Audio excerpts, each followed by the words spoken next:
오늘 본 말씀인 시편 63편의 표제를 보시게 되면 다윗이 유다 광야에 있을 때라고 기록되어 있습니다.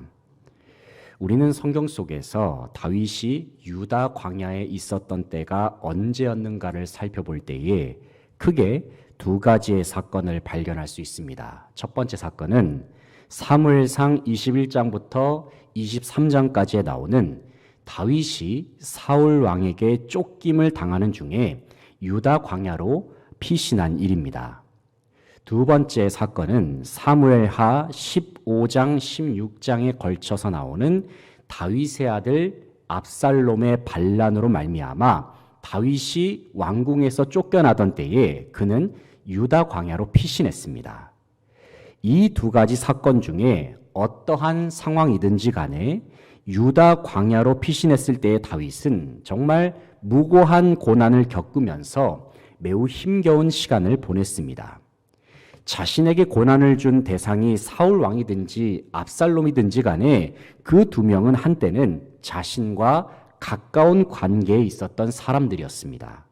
사울 왕은 자신의 딸을 다윗에게 주었던 다윗의 장인어른이었습니다.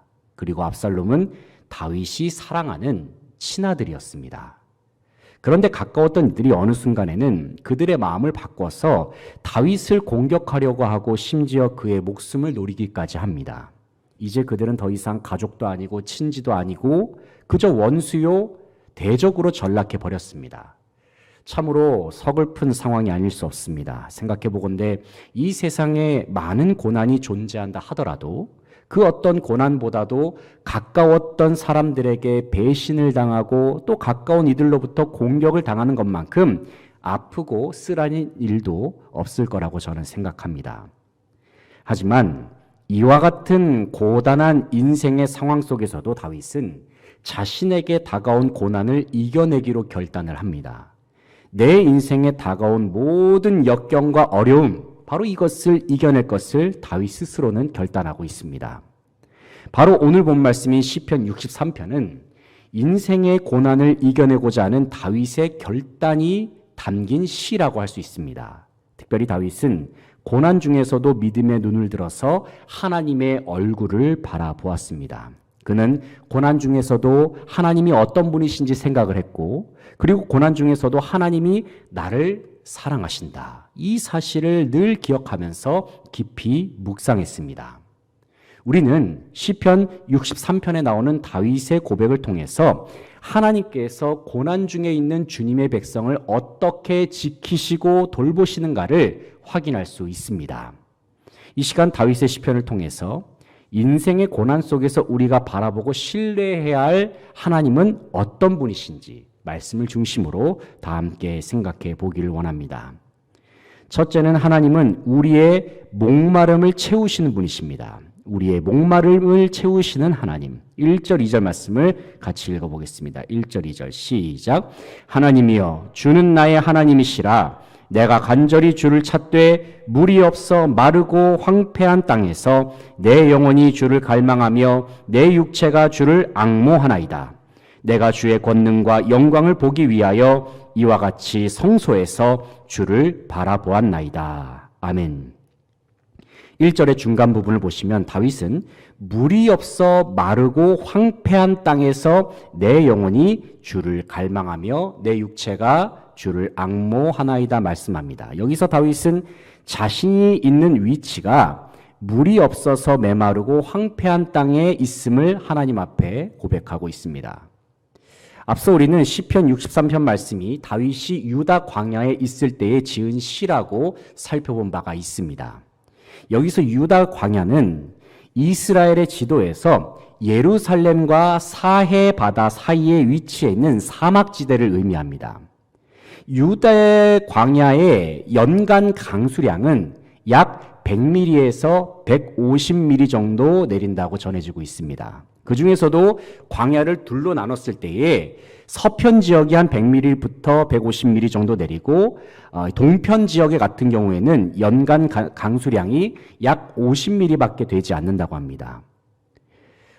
성지순례나 관광의 목적으로 유대 광야를 가보신 분들은 그 거대한 장관을 보면서 이렇게 표현을 합니다. 마치 작은 그랜드 캐년과도 같다라고 말하면서 유다 광야 지역을 보면서 그렇게 극찬을 한다고 합니다. 하지만 여러분 한번 생각해 보시기 바랍니다. 만약에 관광의 목적이 아니라 그 유대 광야에 실제로 직접 들어가서 며칠간을 지낸다고 한번 우리가 생각해 보면 어떻겠습니까? 실제로 광야 지역은 물을 구하기가 어렵습니다. 먹을 것을 구하기도 어렵고 낮 기온은 무려 평균 45도입니다. 평균. 가장 높은 최고 기온이 45도가 아니라 평균 45도예요. 그러니까 이와 같은 광야에서 지내면서 삶을 하루하루 연명하는 일은 그야말로 생존을 다투는 일일 뿐만이 아니라 극심한 어려움이 가득한 삶이 아닐까 생각을 해봅니다. 본문에서 다윗은 당시 자기 스스로의 모습을 가리켜서 바로 지금 자기가 위치해 있는 유대 광야의 모습과도 같다고 비유하고 있습니다. 너무나도 힘듭니다. 지칠 대로 지쳐버렸습니다. 마음은 황량하기 그지없어서 아무것도 할 수 없는 상태, 그리고 너무나도 배고프고 목마르기까지 합니다. 그런데 그 순간 다윗은 광야에서 얻을 물을 구하기에 앞서서 간절한 마음으로 먼저 하나님을 찾습니다. 1절의 상반절을 보게 되면은 다윗이 하나님께 이렇게 부르짖죠.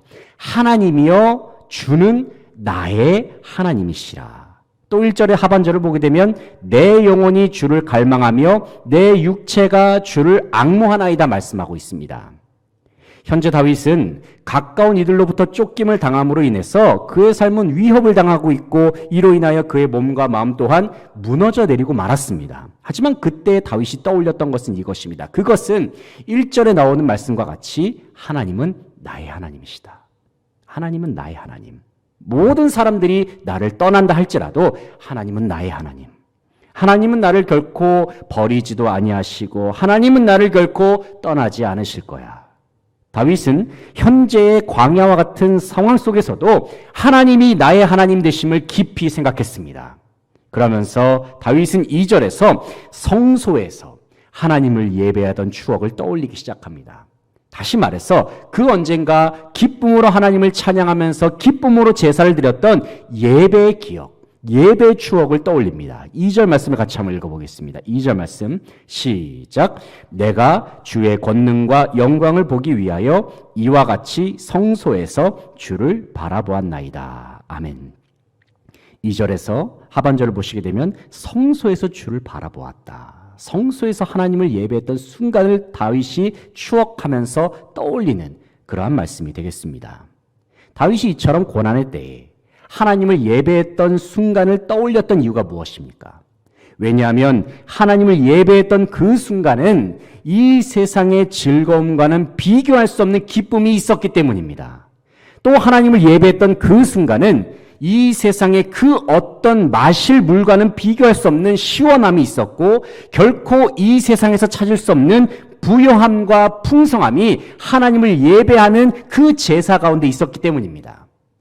비록 지금 당장의 다윗은 황량한 광야에 머물러 있고 자신의 삶의 모습 또한 광야와 같이 보였지만 다윗은 그럼에도 불구하고 다시 한번 눈을 들어서 하나님을 바라봅니다. 왜냐하면 오직 하나님만이 자신의 유일한 소망이 되시고 목마름을 채워주시는 유일한 분이 되시기 때문입니다. 특별히 다윗은 어려운 삶 속에서도 하나님을 예배했던 그 시절을 추억하면서 현재의 모든 고난을 이겨내고자 하고 있습니다. 그렇습니다, 여러분. 바로 이러한 의미에서 하나님을 예배했던 기억, 하나님을 찬양했던 그 시절은 우리로 하여금 고난을 이기게 하고 모든 어려움을 극복하게 하는 힘이 됩니다. 사랑하는 성도 여러분, 광야와 같이 목마른 우리의 삶을 채우시는 하나님만을 바라보시기 바랍니다. 그리고 전심으로 하나님만을 기뻐하며 하나님만을 예배하시길 소망합니다. 그리하여 결국에는 주님께서 우리에게 행하시는 구원으로 말미암아 모든 영광을 주님께 돌려드리는 저와 여러분 되시기를 소망합니다. 둘째는 하나님은 우리의 부족함을 넉넉함으로 채우십니다. 우리의 부족함을 넉넉함으로 채우시는 하나님. 3절, 4절 말씀을 같이 읽어보겠습니다. 시작. 주의 인자심이 생명보다 나음으로 내 입술이 주를 찬양할 것이라. 이러므로 나의 평생에 주를 송축하며 주의 이름으로 말미암아 나의 손을 들리이다. 아멘. 3절을 보게 되면 우리가 아까 찬양했던 그 가사가 나오고 있죠. 주의 인자하심이 생명보다 나음으로 말씀합니다. 다윗은 하나님의 인자하심, 다시 말해서 자기 백성에게 베풀어 주시는 하나님의 은혜와 사랑이 자신의 생명보다 낫다고 고백하고 있습니다. 하지만 어떻게 보면 현재 다윗의 상황은 당장의 생명을 보존할 수 있는 마실 물과 먹을 음식이 지금 당장 필요한 상황입니다. 그런데 다윗은 지금 아무것도 없는 광야에 있습니다. 그렇기 때문에 만약에 다윗이 광야에서 하나님께 이렇게 기도했다 할지라도 우리는 전혀 이상함을 느끼지 않을 것입니다. 하나님 제발 물 좀 주십시오. 하나님 제발 목마르니까 물 좀 주십시오. 너무나도 배가 고프니까 먹을 것 좀 주십시오. 하나님 너무 덥습니다. 좀 시원하게 해주십시오. 밤에 잘 때는 너무 불편합니다. 편안한 잠자리 좀 저에게 허락하여 주십시오. 이렇게 기도한다고 해서 우리가 다윗에게 뭐라고 할 수 있겠습니까? 그런데 다윗은 이와 같은 자신의 필요를 하나님 앞에 구하기에 앞서서 가장 먼저 하나님의 인자하심을 기억하고 하나님의 인자하심을 찬양하고 노래합니다. 왜 그렇습니까? 왜냐하면 다윗은 깊이 느끼고 있었습니다. 그것은 하나님의 자녀를 향한 주님의 은혜와 사랑은 모든 부족함을 넉넉하게 채우고 풍족하게 하신다는 사실입니다. 당장에는 현실이 부족하고 당장에는 열악해 보일 수 있습니다. 하지만 다윗은 더 이상 걱정하지 않습니다. 왜냐하면 하나님의 인자하심, 바로 자기 백성을 향한 하나님의 사랑, 하나님의 헤세드가 언제나 나를 향해 있음을 믿고 있었기 때문입니다. 하나님의 인자하심, 하나님의 헤세드를 묵상했을 때에 다윗의 마음속에서 피어오른 것은 바로 감사요 찬양이었습니다. 그래서 다윗은 비록 지금 자신이 처한 현실이 광야와 같이 어렵다 하더라도 하나님의 인자하심이 언제나 나를 향해 있음을 믿기 때문에 그는 기쁨으로 주님을 찬양하며 노래할 것을 스스로 결단했습니다. 3절 4절 말씀을 다시 한번 읽어보겠습니다. 3절 4절 시작. 주의 인자하심이 생명보다 나음으로 내 입술이 주를 찬양할 것이라. 이러므로 나의 평생에 주를 송축하며 주의 이름으로 말미암아 나의 손을 들리이다. 아멘. 사랑하는 성도 여러분, 언제 어느 때라도 하나님의 인자하심이 저와 여러분을 향해 있음을 믿으시기 바랍니다. 주님의 자녀를 무조건적으로 지키시고 보호하여 주시는 하나님의 은혜와 사랑이 바로 우리를 향해 있습니다. 인자와 자비가 영원하신 하나님께서는 우리의 부족함을 채우실 뿐만이 아니라 우리의 모든 삶을 책임져 주십니다. 우리가 할 일은 그저 주님의 한없는 은혜와 사랑을 찬송하고 기쁨으로 노래하는 것뿐입니다. 셋째는 하나님은 우리를 대적으로부터 지켜주시며 승리케 하십니다. 대적으로부터 지켜주시고 승리케 하시는 하나님. 8절부터 10절까지의 말씀을 같이 읽어보겠습니다. 시작. 나의 영혼이 주를 가까이 따르니 주의 오른손이 나를 붙드시거니와 나의 영혼을 찾아 멸하려 하는 그들은 땅 깊은 곳에 들어가며 칼의 세력에 넘겨져 승냥이의 먹이가 되리이다. 아멘. 8절 말씀의 하반절을 보시게 되면 주의 오른손이 나를 붙드시거니와 말씀하고 있습니다. 여기서 주님의 오른손, 오른손은 바로 하나님의 권능의 손을 의미합니다. 다윗은 능력의 하나님께서 대적들로부터 자신을 지켜주실 것을 믿음으로 고백합니다.